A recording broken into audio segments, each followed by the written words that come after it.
Today we're going to be looking at another recommended video by Let's Game It Out. Specifically this video in Hydra Near called I Set Off So Many Nukes It Ended Reality. But for those of you who don't know me, I'm Tyler Foltz. I'm a nuclear engineer with a little over 10 years of experience in the commercial nuclear power industry.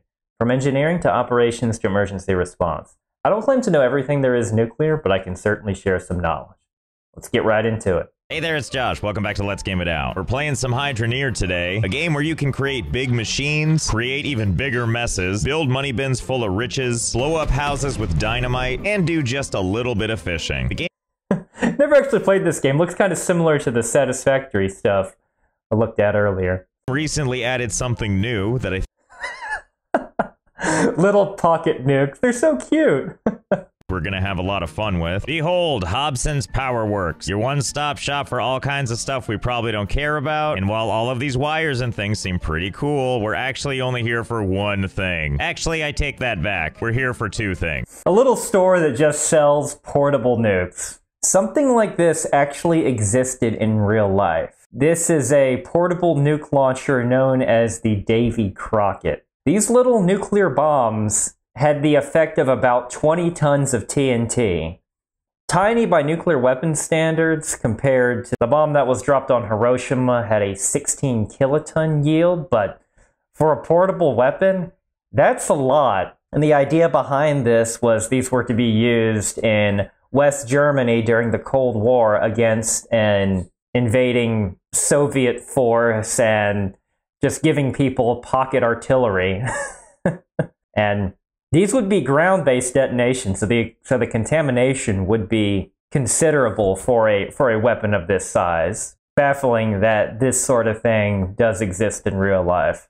Wonder how powerful the ones in the game are, though. That's right, they added a mini nuke to the game, and only for a whopping 26,000 coins. That's a lot of fish. But that's where these come in. At their much more affordable price of $360, we're gonna be using them to make a little more cash. You see, in my last playthrough, we learned something. With fishing, we can make some money, and the place where the dynamite fits into this is there's an infinite money glitch. But first, we need to be able to buy the dynamite. So give me... Of course, you gotta have some game exploits, some glitch to be able to afford all of your super nukes that you want to make. Second first to make a little money. Okay, this should do it. Yep, that's what I like to see. You hear that sound? That's the sound of money being made. So how much money do we get? Ah, 730. A lovely sum. All right, let's go get us some supplies. So as mentioned, to do this money glitch, we need to have some dynamite. Now, we're only gonna need one for now. We're also gonna need something to set off the dynamite, like this logic button. Only 444, a paltry sum against our 730. And don't forget, you want to be really careful when you're driving with dynamite. It is a fragile substance after all. Okay, let's go get our dynamite set up. First, the aesthetic's very different in this game relative to Satisfactory. It looks kind of have these old-timey looking buildings that look like a medieval inn, but then you have trucks and nukes and dynamite. It's very different. big thingy, which we're just gonna firmly smash into the ground. And then for the logic unit, we're just gonna place it right up against it. Yes, it's perfect, and will definitely allow us to set it off from a safe distance, also known as in front of our face.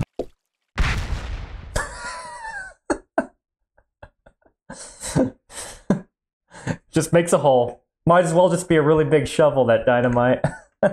This painful process again. Let's go get us a nuke, shall we? You know what? Let's take this thing with us too. I wanted to test something when we get there, and it's gonna require this cart. So we have the money to buy the nuke, but it just wouldn't feel right to buy it without trying to steal first. So I had the curiosity if we can use this cart to steal one. Just so you know, here's what happens when you try to walk off with it. If you didn't pay for it, it just disappeared.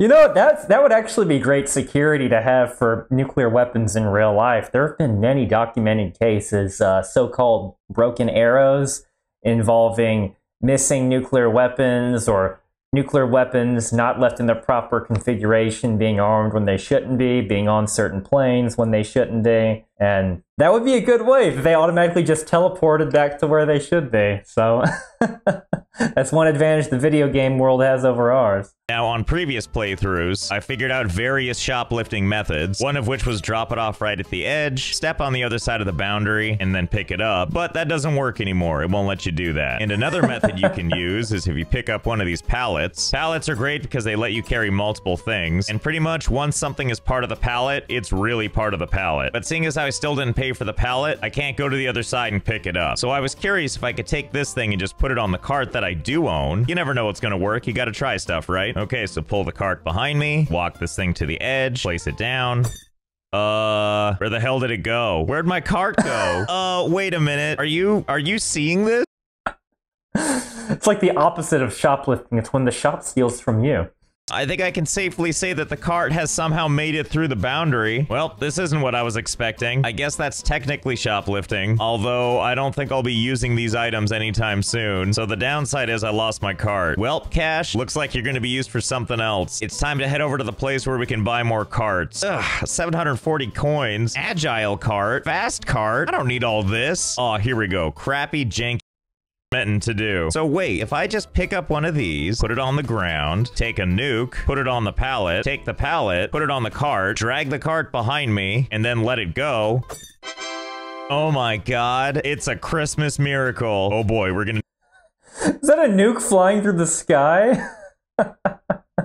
Cards for this. Hey, Mini Nuke, would you mind waiting a quick second? I think we need to experiment with something else real quick. Okay, feeling pretty good about that placement, as well as that one, and all of those, and all of these. What is he gonna do with that?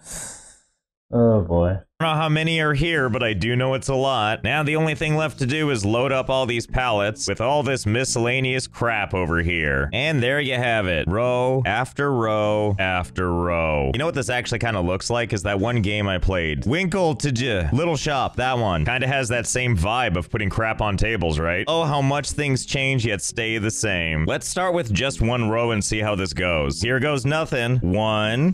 Liftoff successful. 2. 3. Oh, that one's having a little bit of trouble. Hey, don't let your big brothers intimidate you with their Mach 5 speeds. If you feel comfortable in that tree, just go ahead and stay in that tree. And another... This went from nukes to basically having carts fly around everywhere.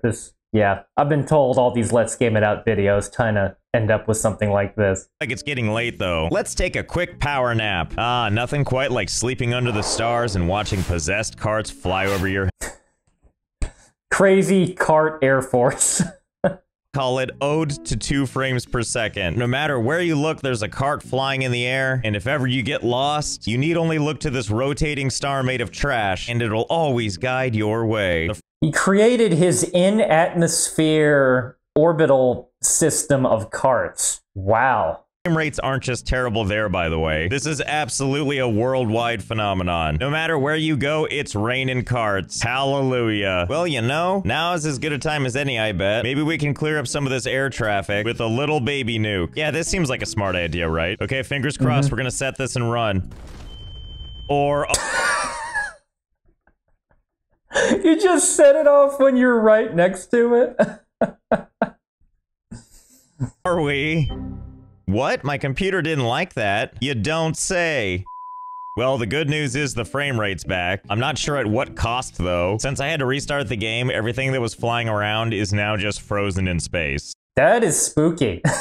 So we turn these once busy skies into a sky crypt. You know where I think we went wrong? We should have built like a little boundary. That way they can't just fly all over the place like this. So let's set some boundaries this time. Yeah, kind of like that. This time around, we're gonna put only carts with bombs on it, because that seems like a safe idea. Yes. You know, something like this. Like the world's most uncomfortable hands-on museum. And set these things off in an environment that they can't escape. Let's start. This whole idea of using nukes as digging tools compared to like dynamite was a real thing. This was Operation Plowshare, which comes from the biblical quote of turning swords into plowshares. Basically, exactly what it sounds like, using nukes to dig. And this was done in the 1960s during the Cold War. Basically, nuclear weapons tests that turned out to making them be digging tools. Now, it turned out it didn't really give you much of a cost benefit because nukes are expensive compared to dynamite, and you also have to do some decontamination after after you detonate these nukes. So not really much of a trade-off, as then you might as well just use regular dynamite. There was even an article I saw more recently about Elon Musk wanting to use nukes to terraform Mars to hit the ice caps.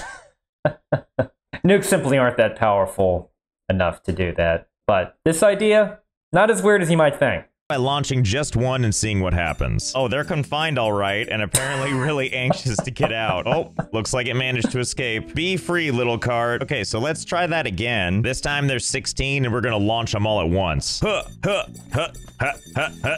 Well, they seem pretty contained this time. What do you think? Should we add some more? I don't see why not. The idea of this is kind of silly, of just putting a bunch of nukes going around in a cage. There have been some videos out there about detonating a bunch of nukes right next to each other. You have to, there's a lot of careful timing involved in setting off a nuke. I'm not saying it would be impossible to have them all do that. You would just have to be like clockwork in terms of setting these things off. Because really, if you detonate one, it would just destroy the rest of them, and you wouldn't end up with 16 nuclear explosions or however many nuclear explosions you have, just the one that gets rid of the rest of them. I don't recommend that as an effective means of disarmament, though. Just put all the world's nukes in a pile and then set off one of them. Oh, that crashed the game. Guess it didn't like all those hard collisions.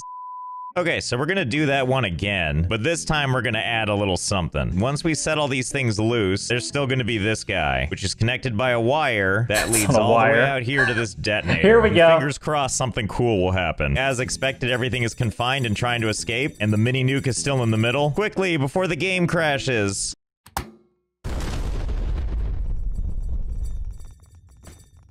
Huh, those flying nukes are, That's such a tiny little nuke.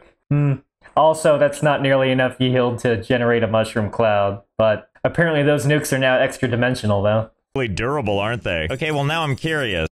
If nukes won't explode Or the nuke is just that weak. It didn't even break him out of the cage. when they're attached to pallets, can you create a chain reaction at all? Only one way to find out. Okay, now we have a nice long row of nukes. The only one connected is at the very end here, which just like the last time goes to a detonator that we control. So let's see if we can do a nuke chain reaction, shall we? Wow. It just made a bunch of cube, kind of like Minecraft. Okay, so this game does kind of portray that. I see this very often in games. In fact, I've struggled to think of any games where I don't see the whole nuclear chain reaction thing, where one nuke generates the next one, and so on and so forth. It's cool to watch. Did you look at that? It's almost like a nuclear wave. Now that it's made a nice sizable pit, I think I know the next thing we need to test, which it just looks like you just made a trench. There you go, Operation Plowshare with really small nukes. happens when we fill this canal full of literally thousands of nukes. Let's find out. Well, I heard one explosion and then the whole game froze. Oh, no. There's a couple more. Well. Okay, so you put them all right next to each other, they can end up stopping reality. Cool. So far, so good. The game is completely frozen. We're just gonna wait this out and see what happens. Yes, this is the sound you like to hear, right? Oh, here we go, finally. Ah, there it goes. Confetti. That's neat, just preparing for nuclear winter, I see. Ah, a second volley. I didn't realize that's how nukes worked. That's actually kind of cute. They're just little confetti bombs, party poppers. Oh, and another. Wow, science is crazy. So I guess this is our reality now. Stuck in a perpetual loop of half-finishing explosions. So we're gonna cap it here so we can sit back in this mushroom cloud and contemplate some existential dread. That was silly. A lot of build-up, but I think it was worth it to see the reality freezing and perpetual nuke wave. What do you think?